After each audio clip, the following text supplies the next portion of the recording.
Caroline, the other thing I forgot to mention is I have a little applause track that I'm going to play at the end of your presentation, just so it doesn't like That's freak you out. awesome. Just makes it feel a little more natural for the end of the Yeah, talk. no, that'll be great.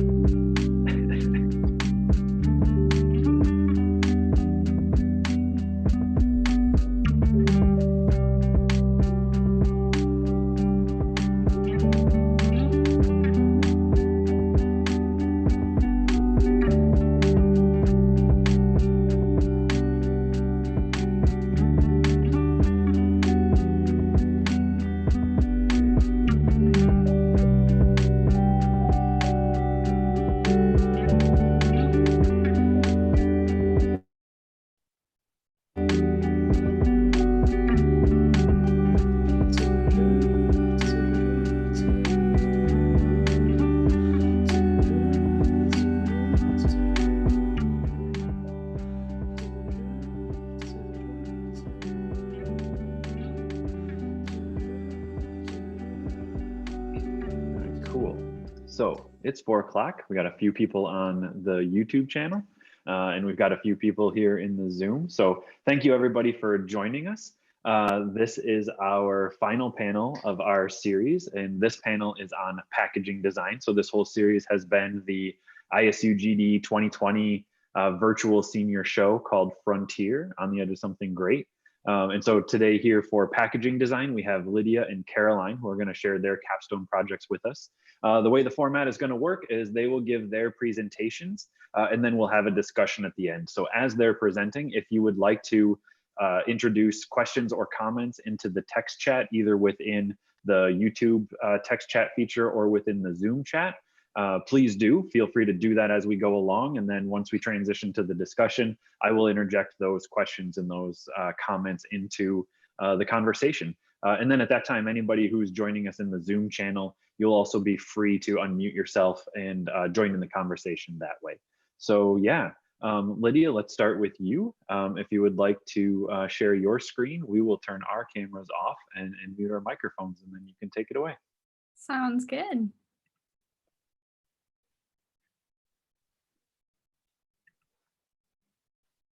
All right.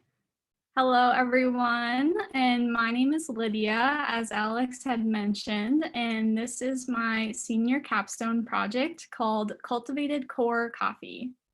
So before we dive into the brand, I want to talk a little bit about the research that I did. So I did a ton of research about coffee for this project, and it all kind of started by interviewing a local roaster named Nadav. He's from Morning Bell. Shout out to Nadav and Ames. And Ryan, who is a coffee wholesaler from Kansas at a company called Yepokapa Coffee. So they were a really huge help to me. I interviewed them and came to them with a lot of questions. It really helped me understand the problems that happen within the coffee industry. And they also provided me with really valuable information that kind of started to help form my project. So I wish I had time to tell you about everything that I learned, but to keep this hopefully in the 10-minute range, I'll just try to give you a few highlights. So through my research, I've identified 13 critical steps to making good quality coffee. And most people are only really aware of the last 3, which is kind of the grinding, the roasting, and the brewing stages. But I want to kind of bring that focus back to the very beginning stages of the coffee, which is the planting, the growing, and the harvesting. And in my opinion, these are really important because if you don't have the farmers going out to pick really good ripe cherries, then you don't really have coffee at all. And so So through the research, I decided to kind of go back to the very beginning and do a package design that kind of relates to these beginning stages. And so I've learned some really awesome things about coffee, but there are, however, some really big problems with the industry that I also learned. I learned that most laborers do not make enough money to support their families, and so I kind of made this poster design which says for every cup of coffee you buy, farmers make 0.00203 cents. So basically, this is kind of like at a typical average cafe. If you buy a cup of coffee, which is usually around $5, farmers are making less than a cent of those profits. And so after kind of figuring that out, it kind of just blew my mind. And I really wanted to know more about kind of some of the problems in the industry and how my package design could kind of help solve or help to improve some of these things. So besides being underpaid, some other issues are farms are at risk of slave-like conditions, long work days, and debt bondage. And basically, it's just this unjust system, which is monopolizing trade at a local level, giving farmers no choice on who they can sell to. So this kind of issue leads to lower quality beans, and because farmers don't really have the resources, the money, or just any of the equipment really to invest back into their crops. So to help solve some of these issues, that's kind of where Cultivated Core, my brand, came in. So what is Cultivated Core? Well, essentially, it's a coffee brand focused on breaking the negative cultural norms of poor quality and low pay while raising the awareness of a sustainable future for the coffee industry. So its whole purpose is to allow the consumer to experience the journey of the bean by learning exactly where their beans came from and how they're processed. This also gives the opportunity to meet the farmers. It brings a sense of unity, which is currently lacking in the industry. And so by building these relationships, we are incentivizing quality farm techniques, which is mutually benefiting to the farmers who get more pay and more resources, and the consumers who end up with a better, higher quality bean than what they would have before. So that's kind of where I came up with the name Cultivated Core, which kind of symbolizes and represents sort of this education, refinement, and harvest kind of all being surrounded by at the very center, focused on this mission of making a difference. So let me give you a quick overview of the brand that I developed. All of my colors were inspired by these beginning stages of the coffee farming. So with the trees, kind of the green colors, and then the really ripe cherries, so the reds and the purples and the yellow. Those all came from that process of cherries, because most people don't even know that coffee comes from a cherry. And they usually imagine coffee as just like browns and tans and creams. And so I have a primary color palette and then a secondary color palette to kind of contrast the bright colors. And then with typography, I chose to go with Proxima Nova. I really liked kind of the round, very circular letter forms that also ties to my logo. And with my logo, it's all based on percentages. That's kind of where like the pie graph wheel comes from, which I'll get into in the next slide. But basically the logo changes. So depending on where the bean comes from in the bean story, the logo will look different.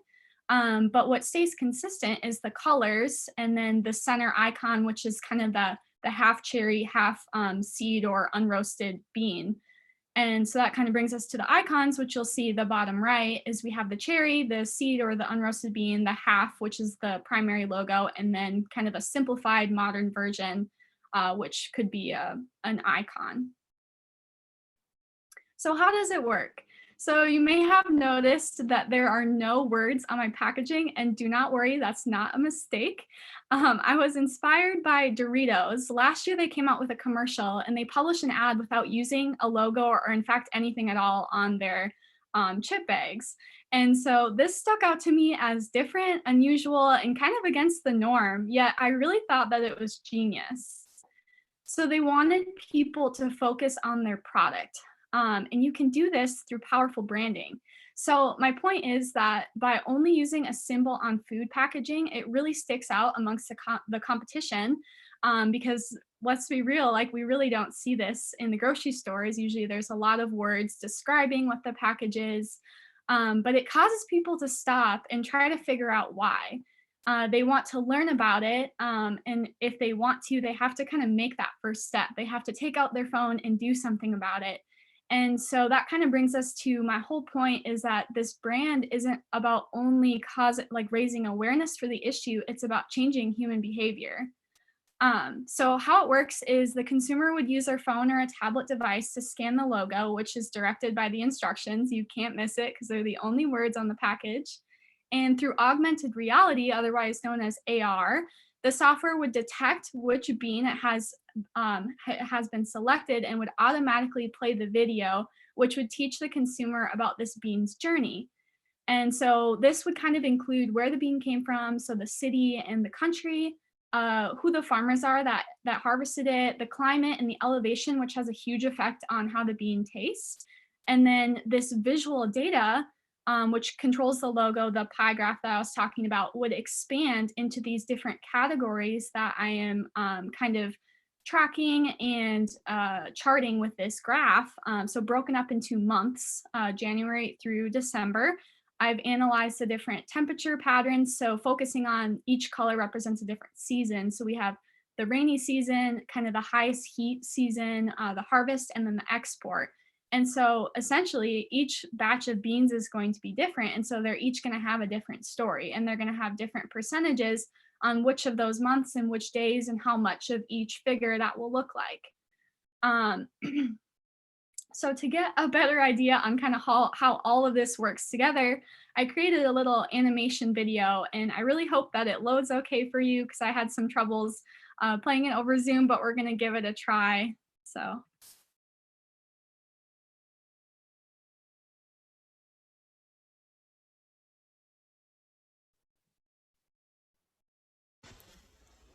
Welcome to Cultivated Core.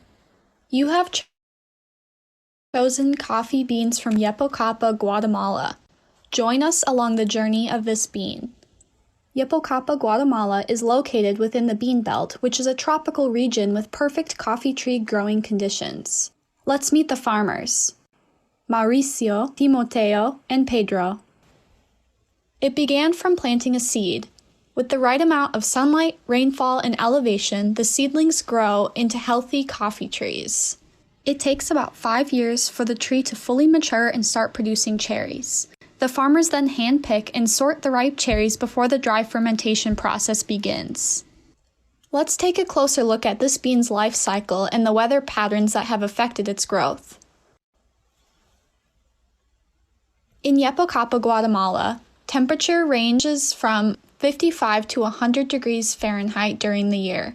The hottest and sunniest days are in March and April. Last year, Yepocapa received nearly 81 inches of rain between the months of May and October, with a high of 16 inches during the month of September. The harvest season happens once a year. It usually starts around November and goes through February. This can depend on the climate and the elevation. The elevation around Yepocapa ranges from 3,280 to 5,300 feet. This is the perfect range for coffee to develop citrus, nutty, and chocolatey notes.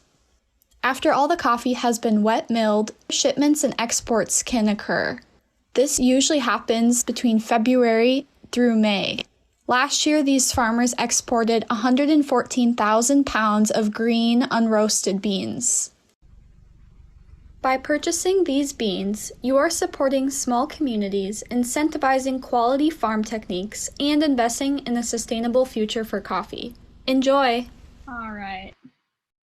So just kind of one last closing slide. Moving forward, right now, this is just a concept. And it would be really cool to kind of bring this idea to life, but it would require some pretty advanced coding and technical software that I don't currently have the skills for.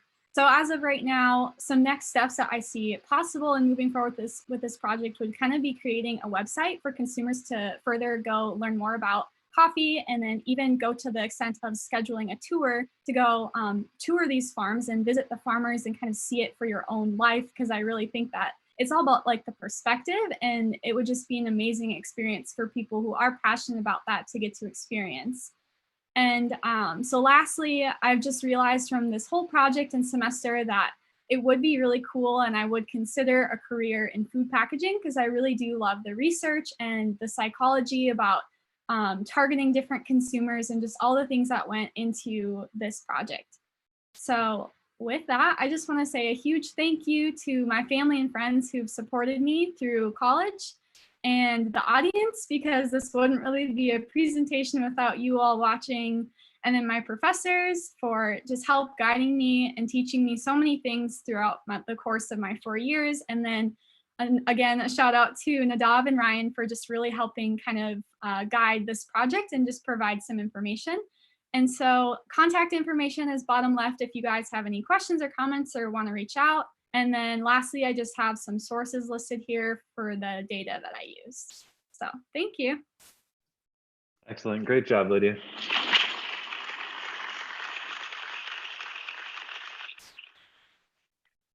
Really nice work. All right, so yeah, if you want to unshare your screen, and then Caroline, you can start sharing yours. Thanks to everybody who's joined us in the YouTube chat. There's some good questions and comments forming in there already. So please feel free to keep adding comments and questions into the YouTube chat or into the Zoom chat, and I'll introduce them into the conversation at the end. So Caroline, yeah, if you want to share your screen, you can take it away. Okay. All right, so hi, my name is Caroline Fiedler, and so have you heard of Groovy Roots? Well, before I even knew who or what Groovy Roots was, I knew I wanted to do something illustrative, outdoorsy, something with happiness, being kind, or something that was just generally related to anybody. Oh, did it go? Okay, there it goes. So I decided to do package design because I hope to someday do that in my future. And with that, I did an herb garden starter kit, and it's called Groovy Roots. So my workflow kind of went something like this. First, I wanted to finalize what my brand represented. I wanted to plan out my deliverables, and third, I just sketched a lot, and I continue to sketch throughout the whole process because sketching is just really important to me. So like it's how you can get out a lot of ideas fast. Like for example, the G and the Y in Groovy, I probably sketched both of those probably at least 50 times each until it was like how I wanted it. Because like it needed a flow, and of course it needed to be groovy. So the logo was one of the first things I wanted to accomplish.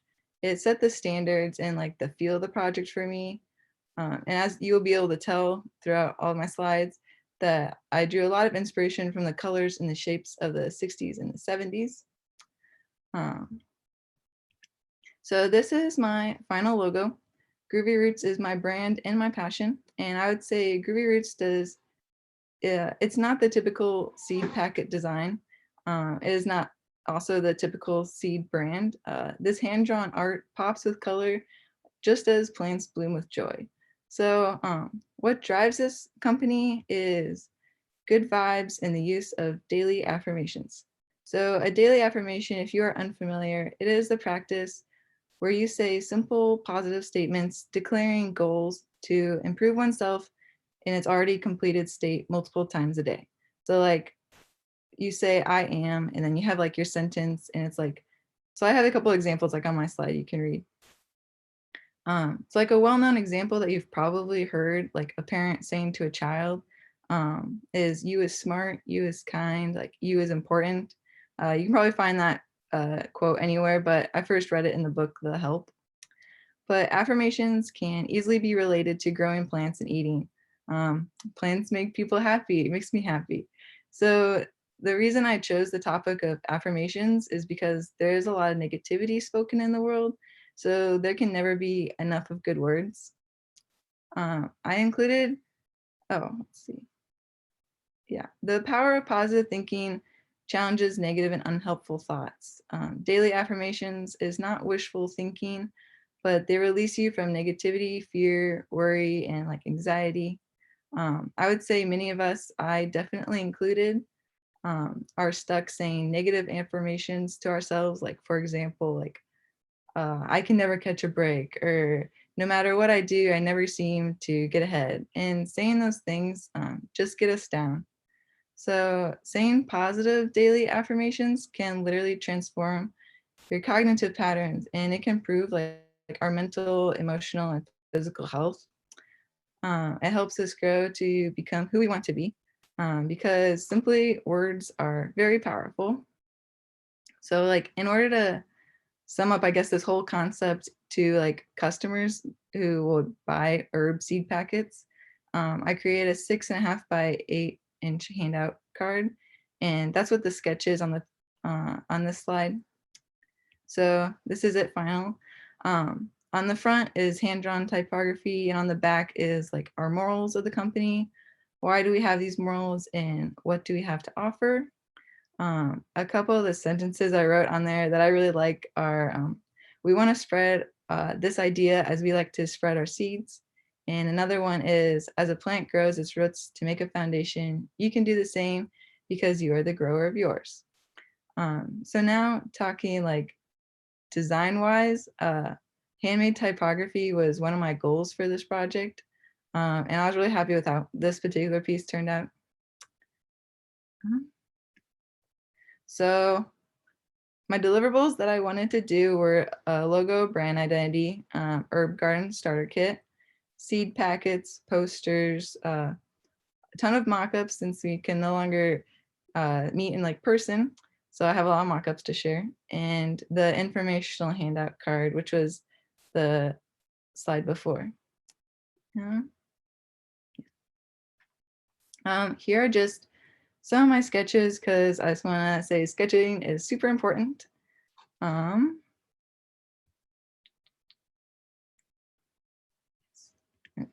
So here's the start of all my mock-ups. This is my business card, or what it would be. I kept it simple to be able to just focus on the logo. I also made the light front contrast with the darker back. This is a mock-up of a poster, a seed packet, a handout, and a business card. I put them all together just so you can get like a good feel of like what Groovy Roots is and how it all looks together. Each poster in my poster series says an affirmation for you at the top and Groovy Roots at the bottom. And of course it says something nice. And this one says, creative energy surges through me and leads me to new and brilliant ideas. So you can see that I use like a lot of colors because I want it to be happy and I want it to stand out from the other seed brands that are out there. This one's like an environmental mock-up of my other inspirational poster I made. This one reads, my body is healthy, my mind is brilliant, and my soul is tranquil. So, this is a poster of my 9 seed packets that I created. Making the patterns of these was a lot of fun, but each seed packet says the name of the herb. It has an illustration of it, and it tells you some important planting information like how much sun it needs, how many days to harvest, and how tall they will be when they're full grown. Here's another slide of the seed packets, but the rest of the planting and harvesting instructions you'll see later, like on the back of the packets. I hope to physically make these like probably this summer, so it would just be fun to like have it like in my hands and like see them in real life and probably take some like cool pictures with them. So these are my 2 posters side by side. Yeah. I want to continue making more of these posters because they're just so much fun to make with like the type, and they just express really good messages. Okay, so this is the back of the seed packets, probably one of my favorites I did. The illustrations on the back are the herbs in bloom. The bold font like along the side is another affirmation for you. And then the paragraph is just like about how to plant the seeds, what you could cook with your harvest, how to harvest the herb, and then just some extra like fun facts are thrown in there. Yes. But besides the seed packets, I made a few labels that would be for packages that hold like already sprouted herb plants. As you can see, the lemon balm is in a recycled like newspaper pot. This is so the herb can be planted straight into the ground without its root system being disturbed. And the newspaper is like biodegradable, so it'll just turn into compost in the ground. The lid or the top of the package has some breathing holes for the plant. And so these are the full 3 labels.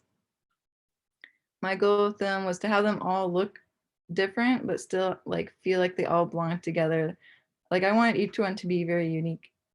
The information provided on these labels are like the watering and sunshine requirements, how to harvest, the culinary uses, a little thing explaining the whole newspaper pot. And on the right side, it's just more fun information about that particular herb.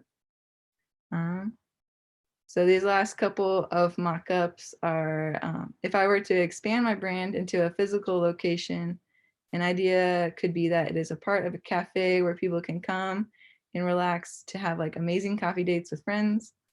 And I just kind of like imagine like a little place like in a cute downtown area where there's more foot traffic to people like stop by, like maybe get a couple herb plants to take home or whatnot.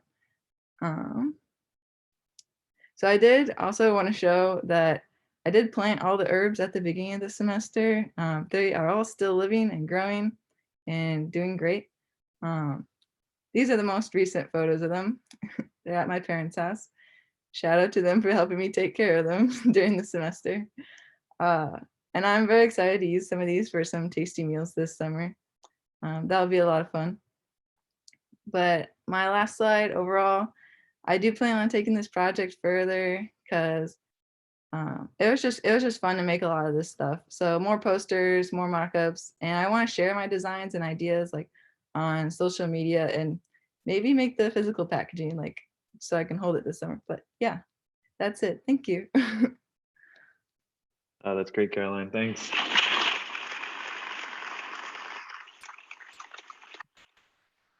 All right, yeah, if you want to unshare your screen, and then Lydia, if you want to hop back on, turn on my video as well here. Cool. So we got some great questions in the YouTube and in the Zoom. Really nice job. Really great presentations. There's a lot of really interesting things in both of those to talk about. So I'm going to start with a question for you, Lydia. This is from Professor Anson Call. He said, I really enjoy the exploration of what a logo/brand can be.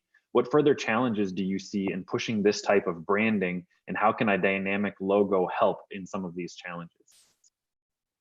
Yeah, that's a good question. So I would just say challenges for the future. I mean, even I only did one place, which was Yepocapa, Guatemala. But looking, I mean, just with that one place, I already kind of started to find myself having some problems finding like really good, reliable data. And so like, luckily, like the weather is pretty easy to track, but with like exporting numbers and things like that, I got all of my data from Yepocapa Coffee from Ryan. And so it would really depend on what wholesaler you're working with and how accurate the numbers can be. But then the second part of that question was about the changing logo. And I think that that would be beneficial just because it's not like super common. I've kind of seen like a new trend within the last year of changing logos kind of start to be like a new thing. And so I just think it's something like another element that kind of grabs the user's attention, and you can do a lot of really cool stuff with changing logos, like even with little animations on the website of how it could change, or in my animation I kind of did where all the colors would collapse into a solid color. There's a lot of potential with that. So yeah, really great. Makes for like a really dynamic system. for sure. So Caroline, there's a couple of really great compliments about your hand-drawn typography. And I feel like I can also say when I heard you talk about the value of sketching and how much you enjoyed it, I think I collectively felt all of the professors smile very big to hear that. And so one of the questions, so Shannon is complimenting the quality of your hand-drawn typography. And her question is, what method did you use to go about taking your typography from the sketch to the digital format? Yeah.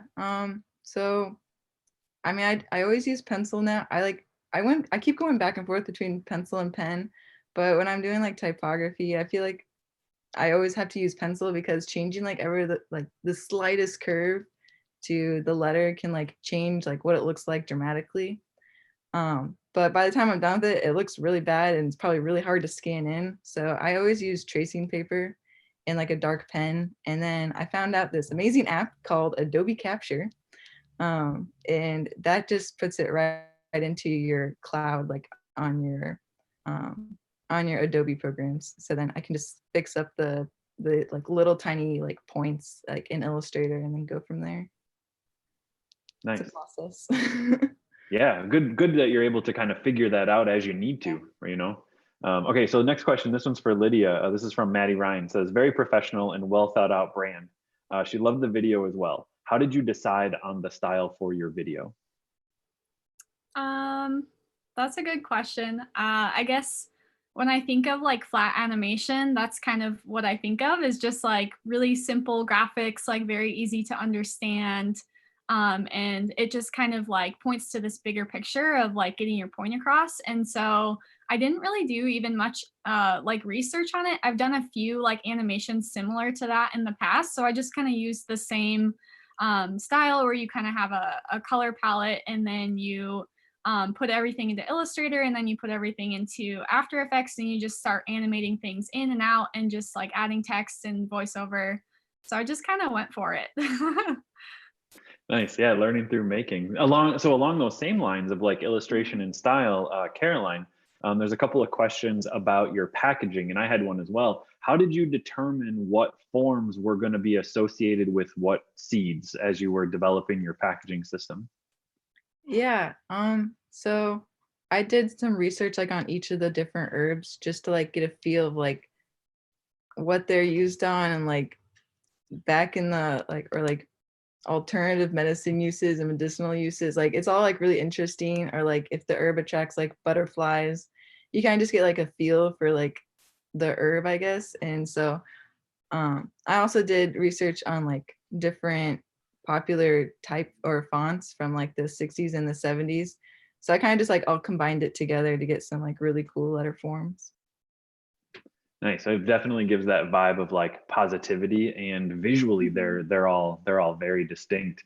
Something that I appreciate that's coming out in both of yours is the value of research and the value of like chasing down questions and asking questions in different ways as you're going about your process. So for example, like Lydia, you spoke with experts at a couple different points within the process, and Caroline, you legitimately like went and started planting these in order to like learn more about them, and I thought that was really cool. So I'm going to ask each of you to maybe talk about that a little bit, but starting with you, Lydia, can you just talk a little bit about what that was really like to sort of find an expert, find somebody who's like an expert guide in that space, and learn from them? Yeah, for sure. Honestly, that was probably one of my biggest takeaways from this project, is just how valuable the research can be and how much it can change your project. Because when I started the capstone, I was kind of thinking about just branding a coffee shop. Like it was pretty straightforward. I didn't really have any deep reason. So I just thought I'll just start by researching the coffee industry and try to make myself an expert in that just by all the different ways I can research it. And as I started to learn more about it, it really shifted the way that my project was going. So it went from just a simple brand to like changing the world and like making a difference and having something that really would make an impact. So talking with Nadav and Ryan was really helpful for me to understanding those things, and just having people to like, if you have a question, to go to and just like learn more about it. And so me and Ryan have been exchanging emails, and everything that would come up where I would have one more question, I would just shoot it over to him, and he just has so much knowledge about the industry. So it was really helpful for my project. Nice. And then how about you, Caroline? Both from either or both from the perspective of actually like planting and caring for the herbs, or also doing the research into the aspect of positivity, positive affirmations, and things like that. And actually, I'm not even sure which came first, the goal of positive affirmations or the seeds, or did that develop at the same time? Probably at the same time. I had like a lot of ideas just flowing around at the beginning of the semester.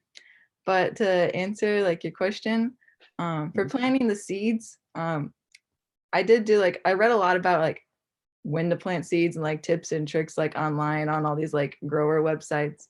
But probably I get like my best information from the expert that I know, which is my mom, because I grew up surrounded by plants, which I love. And so she always knows so much more than I do. So hopefully I can have as many plants as her when I grow up.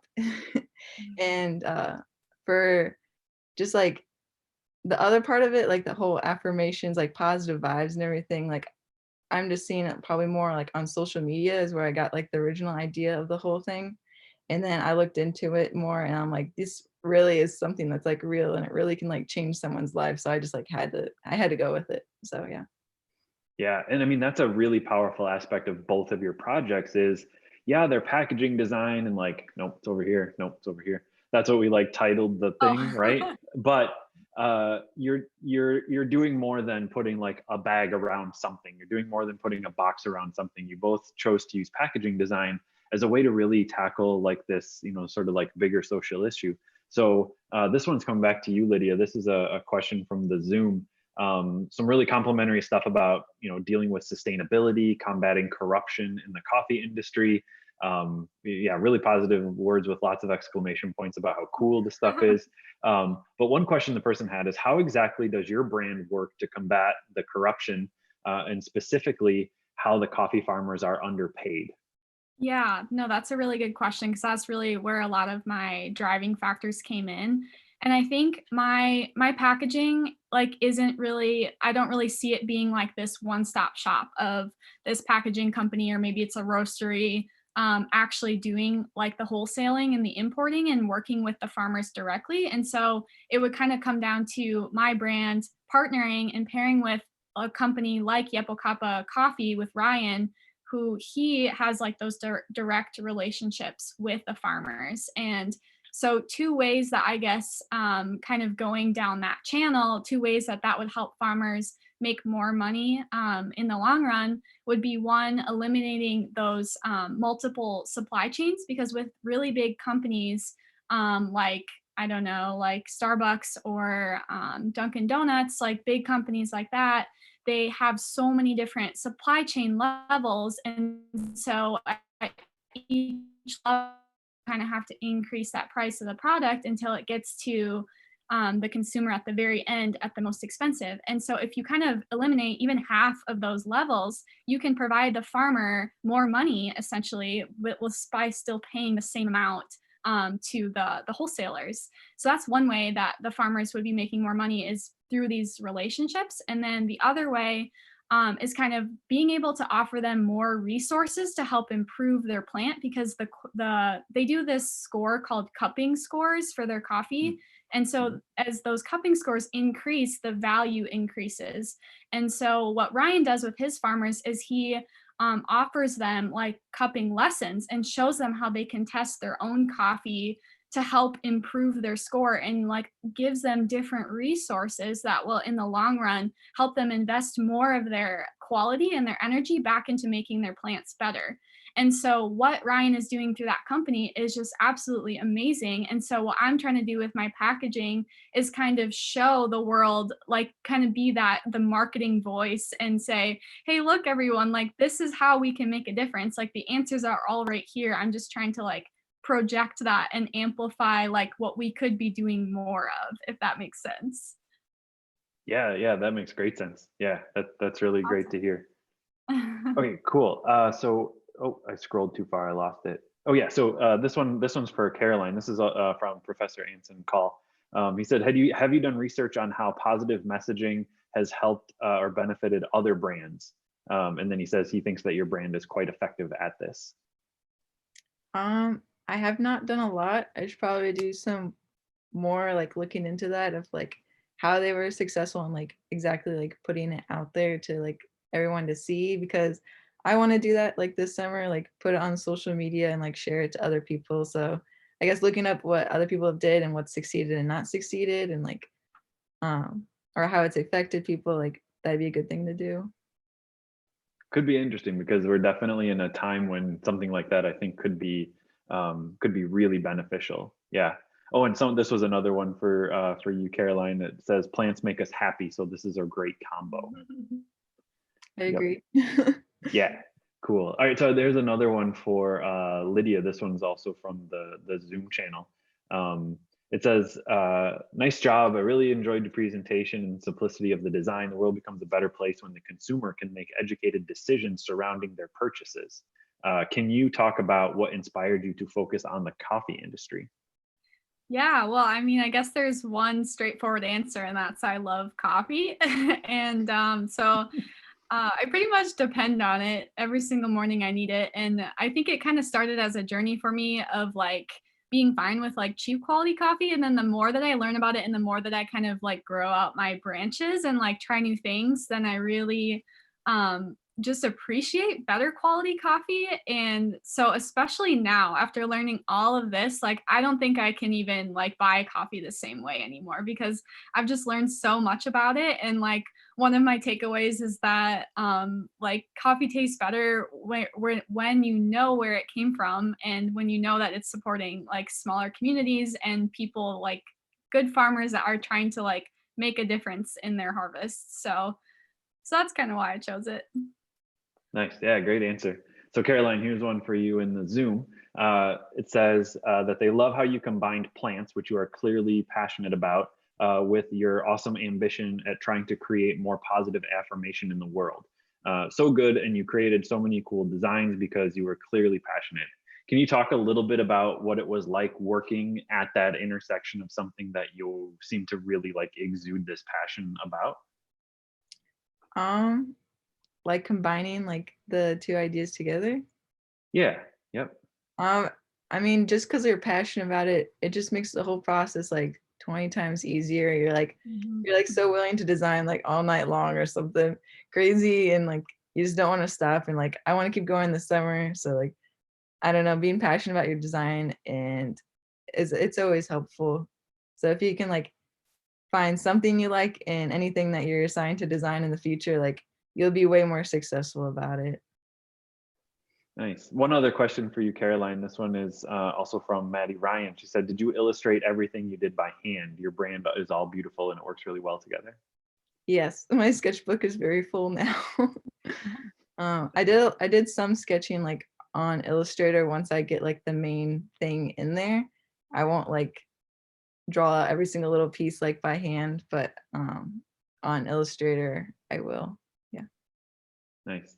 Well, I think both of your projects do a really fantastic job of showing the value of research and the value of really exploring what it is that you're trying to get to, like with that messaging. And that was something that I sort of observed, across both projects. And then to get down into the actual details about maybe some of the packaging decisions that you made, Lydia, you talked a little bit about this idea of making kind of the bold move of not having much wording on the package. It's almost like you are electing to carve out some negative space on the product shelf. And your opening frame of your video, I think, demonstrated that really well, where you have like busy, busy, busy, busy, and then like a question mark.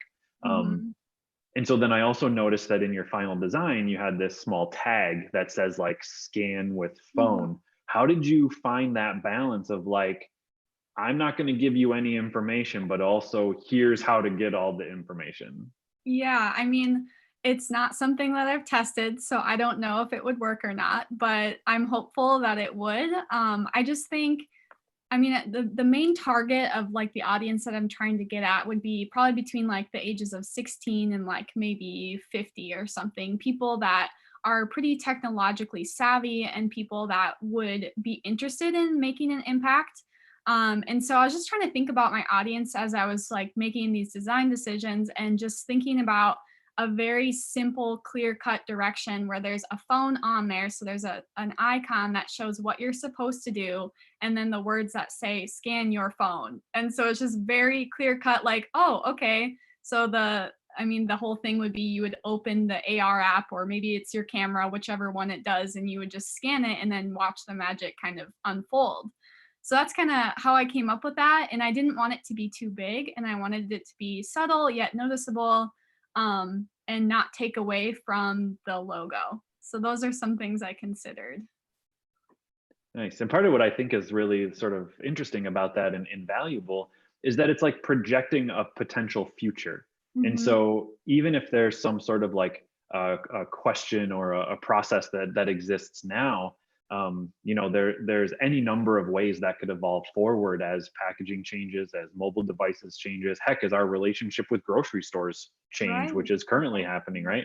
All these different things come into play, and there's all these sort of different conditions. So it's really interesting to see a process where you're kind of willing to set aside a little bit of like current functionality and some very kind of like nuts and bolts type requirements to say, no, I'm asking some questions that are about a different type of space or a different type of interactions. And I think that little tag starts to sort of do that in a really nice way. Yeah, awesome. Thank you. Yeah, and then Caroline, with yours, I was really excited to see that you started out with seeds, but then in the end, you also had this option for being able to get a plant that had already been started. And I immediately thought of that as like an accessibility issue for people who maybe aren't great at planting or starting something from seed, or maybe don't even have the resources to do it. So thinking about maybe people that only have like a small little space on their counter, or maybe they're lucky and have a little window that they could put a box in or something like that. But being able to start with something that's already sprouted seems really valuable. Can you talk a little bit more about the decision of like how that newspaper wrapping and how the aeration in the actual packaging would work as like a functional aspect of it? Yeah, so the funky like shape of it, like having 5 sides is just like, so just like fits together uniquely like on the shelf. So it just kind of has like a unique appearance, like just when you first see it. But to keep the plant from like not being damaged, I would want it like fully like encased, like if they were like shipped to like stores or something. And then of course like a plant needs air still, so breathing holes, like somehow it needs air. But yeah, I definitely liked having live plants and like seeds, because seeds are harder sometimes. Like sometimes, yeah, they won't always sprout, but and you will be like, why? I have no idea. But and then I wanted to do the newspaper pot because it's just one more thing that can be recycled and reused, and there's no necessary reason to have it like in a plastic container if it's only going to be in a plastic container for like a couple days before it's like given to the customer and into the ground. If it's that quick, I guess. But yeah. Nice. Oh, that's a great answer. So that kind of brings us to the end of the questions and the comments.